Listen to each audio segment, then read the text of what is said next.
There are two sacraments or ordinances.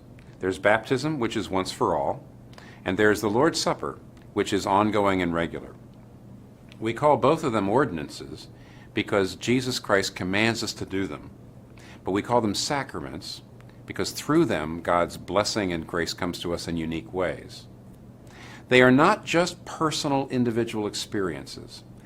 We are members of a community, and baptism and the Lord's Supper show that we belong to that community, the covenant community, the people who belong to Jesus. And that's the reason why these are actually like boundary markers, and the Westminster Confession says, quote, "They put a visible difference between those that belong to the church and the rest of the world," unquote.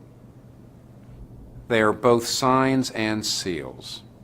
We call them signs because they symbolize the blessings of salvation, forgiveness for sins, the reception of the Holy Spirit, the ability to commune with Jesus Christ in His presence.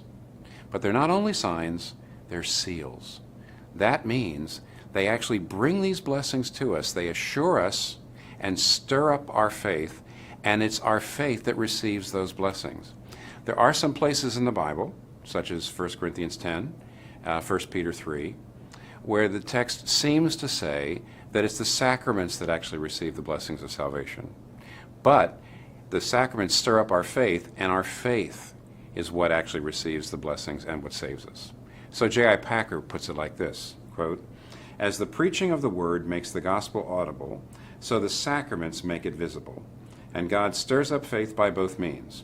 Sacraments, therefore, function as a means of grace on the principle that literally, seeing leads to believing."